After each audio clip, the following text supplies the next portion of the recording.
Number 5. Some roller coasters are so dangerous that it's not hard to understand why they were shut down, but then we have roller coasters that are so crazy it really makes you question how they got approved and built in the first place. The High Roller in Las Vegas didn't exactly last long as it was shut down in 2005, and it's pretty easy to understand why. Not only were the tracks wrapped around the Stratosphere Tower, but they were also 900 feet above the Las Vegas Strip, making for an insane drop. Unfortunately, it had to close as repairs would have cost $500,000, but at one point it was the tallest roller coaster in the world, putting it in the record books forever.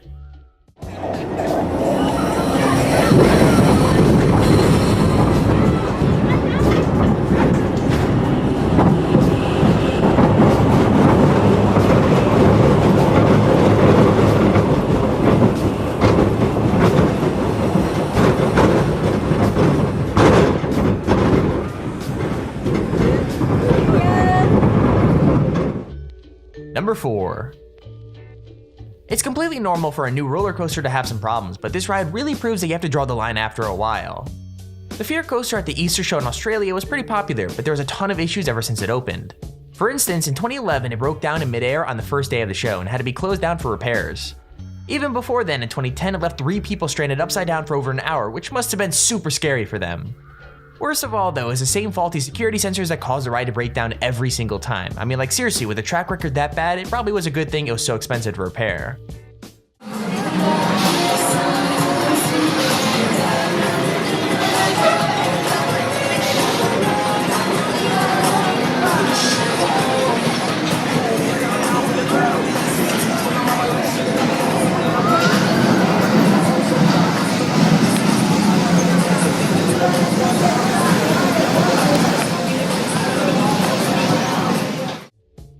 Number 3.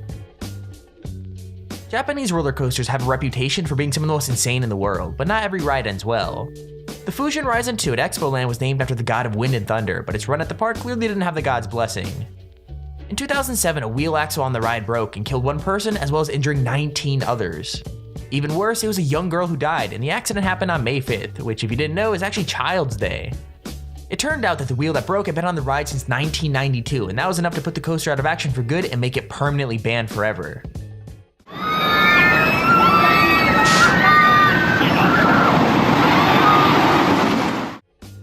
Number 2. Sometimes coasters get shut down because of an accident, and sometimes they close because the public just doesn't like them. But every so often a ride gets people hurt as well as being massively unpopular, and that's exactly what happened with the Rat at Luton Castle. The ride was famous for not being much fun, as the sharp turns were super painful and left people with huge bruises. However, the final straw was in 2013 when an 18-year-old staff member fell to his death after trying to push the ride along the tracks. The accident basically led to a huge investigation about the ride's staff, and that was the excuse they needed to finally get rid of the unpopular coaster.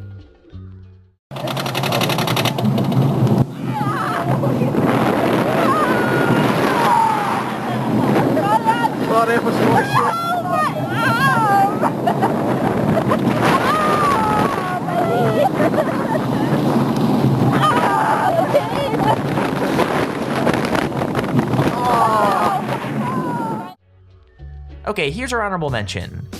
Despite its name, the Hercules roller coaster wasn't strong enough to keep its place at Dorney Park forever.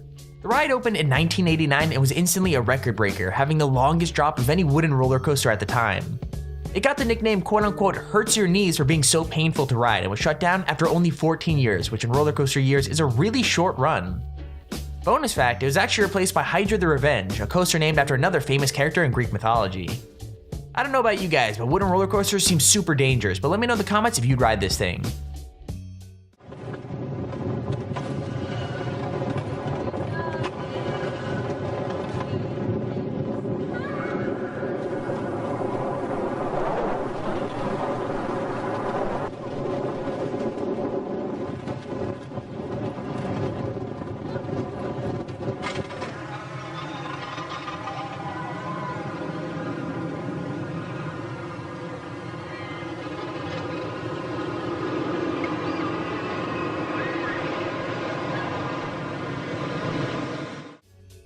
Number 1. Most of the rides on this list have a good reason for closing, but sometimes old favorites have to go away just to make way for something new. The Hurricane roller coaster in Dania Beach was really popular, like a lot of couples got married on the ride, and once a magician rode on it while escaping from handcuffs, a blindfold, and a straitjacket. However, after 16 years, the roller coaster was finally demolished to make way for an $800 million shopping and entertainment center. It's kinda sad, especially since out of the two attractions, the roller coaster was clearly cooler. Either way, good things always have to come to an end. Demolition of the Hurricane roller coaster in Dania Beach began Wednesday. The ride has been visible from I-95 in Dania Beach for the past 16 years. The roller coaster is being disassembled piece by piece, and the process could take weeks. The Hurricane closed 5 years ago and must come down now to make way for a 102-acre shopping center called Dania Point.